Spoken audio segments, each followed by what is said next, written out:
जय श्री हरि विष्णु दोस्तों, आपके अपने चैनल व्रत साधना में आपका बहुत बहुत स्वागत है। भगवान श्री हरि विष्णु की कृपा सदैव आप और आपके समस्त परिवार पर बनी रही। दोस्तों, सनातन धर्म में अमावस्या तिथि का बहुत महत्व होता है। प्रत्येक मास में आने वाली जो अमावस्या तिथि होती है, ये हमारे पितरों को समर्पित होती है। अमावस्या तिथि पर पितरों के निमित्त तर्पण करना, दान करना, पवित्र नदियों में स्नान करना और अपने पितरों के लिए दीप दान करना ये श्रेष्ठ माना जाता है। इससे पितृ दोष से भी मुक्ति मिल जाती है और पितरों को यम यातना से मुक्ति मिल जाती है। और जब पितरों को मुक्ति मिलती है, हमारे पितृ प्रसन्न होते हैं, तो हमें भी हमारी परेशानियों से मुक्ति मिल जाती है। तो बहुत महत्वपूर्ण होती है प्रत्येक मास में आने वाली अमावस्या तिथि। और पितरों के साथ ही अमावस्या तिथि माँ लक्ष्मी को भी अत्यंत प्रिय है। तो माँ लक्ष्मी की कृपा भी हमें प्राप्त हो अगर हम अमावस्या तिथि पर विशेष रूप से महालक्ष्मी की भी आराधना करते हैं।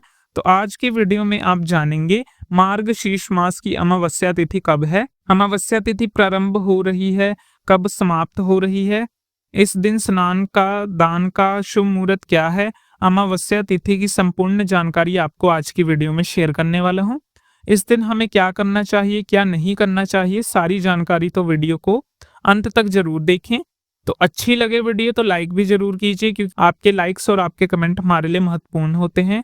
यही एकमात्र जरिया है जिनसे मुझे पता चलता है कि आपको ये वीडियो अच्छी लगती है और आपके लिए ये वीडियो उपयोगी है। तो अगर वीडियो अच्छी लगी हो तो लाइक तो जरूर कीजिए और चैनल को सब्सक्राइब भी जरूर कीजिए। वैसे तो प्रत्येक मास में अमावस्या तिथि आती है और हर अमावस्या का अपना महत्व भी होता है। मार्गशीर्ष मास की अमावस्या के दिन अगर आप भगवान विष्णु, भगवान शिव और इसी के साथ साथ माता गंगा की पूजा करते हैं, इससे अनंत गुना पुण्य फल की प्राप्ति होती है। इस दिन अगर आप गंगा नदी में स्नान करते हैं या किसी भी पवित्र नदी में स्नान करते हैं तो आपको शांति मिलती है और आपके पितरों की आत्मा को भी शांति मिलती है। और तर्पण भी अवश्य करना चाहिए। अगर आप गंगा स्नान के लिए जाते हैं तो अपने पितरों की आत्मा की शांति के लिए तर्पण कीजिए, दान कीजिए। गंगा के किनारे अगर आप दीप दान, तर्पण इत्यादि करते हैं तो इससे आपको पितृ जल्दी प्रसन्न होते हैं। लेकिन देखिए, प्रत्येक व्यक्ति को गंगा में या फिर किसी पवित्र नदी में स्नान करने नहीं जा पाते। ऐसे में घर में ही गंगा जल मिश्रित जल से स्नान करना चाहिए, या किसी भी पवित्र नदी या तीर्थ का जल आपके पास है तो उसे स्नान के जल में मिलाकर स्नान कीजिए। और हाँ, अमावस्या तिथि पर ब्रह्म मुहूर्त में या फिर सूर्य उदय से पहले स्नान करें। करने से अनंत गुना पुण्य फल की प्राप्ति होती है। तो स्नान हमेशा सुबह सूर्य उदय से पहले करना चाहिए या फिर ब्रह्म मुहूर्त में करें, अत्यंत ही श्रेष्ठ होगा। अब बात करते हैं अमावस्या तिथि कब है।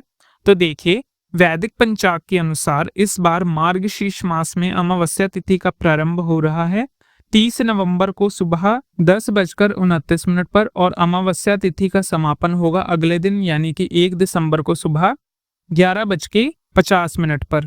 ऐसे में सूर्य उदय कालीन तिथि के अनुसार 1 दिसंबर 2024 को अमावस्या तिथि मनाई जाएगी। ऐसे में जो भक्त व्रत धारण करना चाहते हैं, अमावस्या तिथि का व्रत रखा जाएगा 1 दिसंबर 2024 को और दिन होगा वीरवार। तो 1 दिसंबर 2024 वीरवार को अमावस्या तिथि का, मार्गशीर्ष की अमावस्या तिथि का व्रत रखा जाएगा। अमावस्या तिथि एक बहुत ही विशेष व्रत होता है।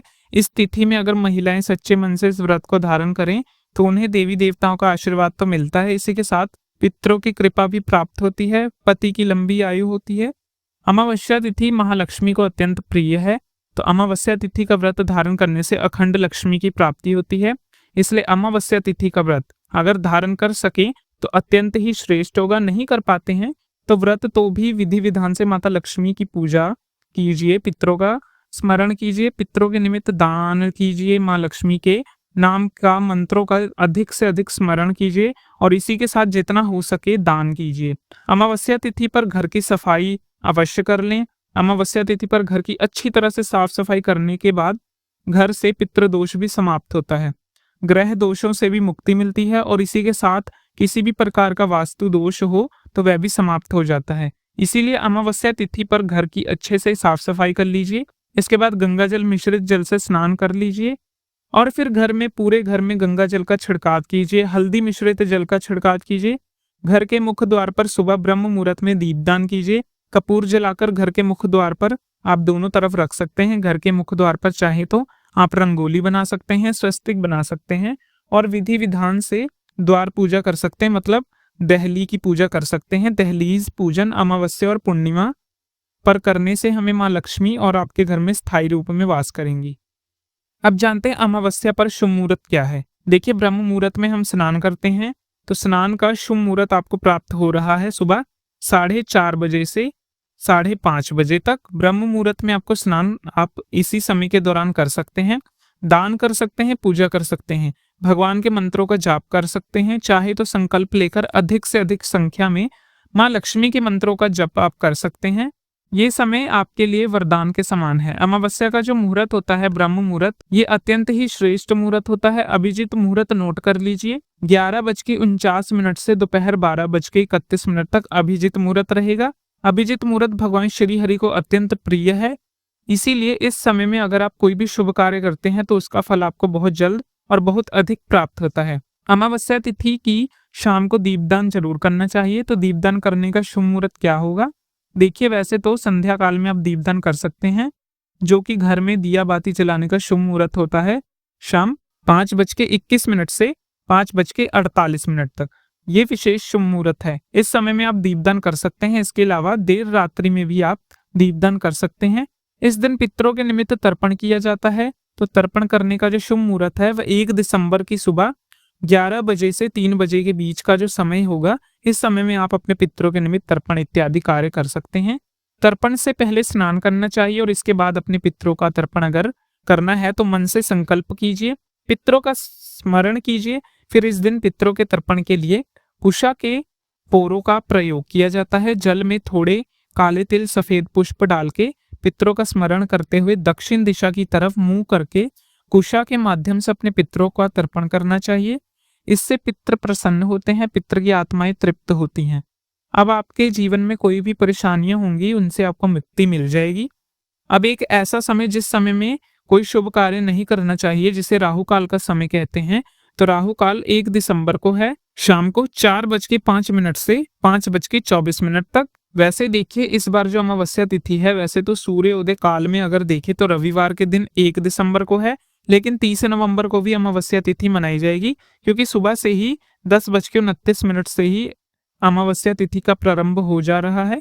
ऐसे में शनिवार अमावस्या है, तो शनिवार के दिन आपके घर की अच्छे से साफ सफाई कर लीजिए। मतलब घर की साफ सफाई का काम अगर आप शनिवार को करते हैं तो ज्यादा श्रेष्ठ होगा। शनिश्चर अमावस्या भी है, शनिवार का दिन भी है और आपके घर की बहुत सारी परेशानियों से मुक्ति दिलाने वाला होगा। इसके अलावा शनिश्चर अमावस्या है तो इस दिन आपको अपने घर के मुख्य द्वार पर सरसों के तेल का दीपदान जरूर करना चाहिए। थोड़े से काले तिल डालकर और संध्या काल में आपको दीपदान करना चाहिए। इसके अलावा इस दिन आप काले कुत्ते को रोटी दे सकते हैं। रोटी में थोड़ा सा सरसों का तेल और थोड़ा सा मीठा रखकर आप उसको भोजन कराएं।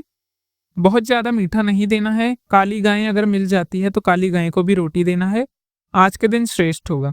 गाय की रोटी में घी जरूर लगाना चाहिए और इसके साथ ही गुड़ के साथ गाय की रोटी देनी चाहिए। इसके अलावा शनिवार के दिन आप चाहें तो किसी गरीब को, किसी मजदूर को भोजन करा सकते हैं, किसी बुजुर्ग व्यक्ति को भोजन करा सकते हैं और इसके साथ ही कुछ भोजन की सामग्री का दान अगर आप अमावस्या को करते हैं, चाहे रविवार को कर लें या फिर शनिवार को कर लें, ये अत्यंत ही श्रेष्ठ होगा।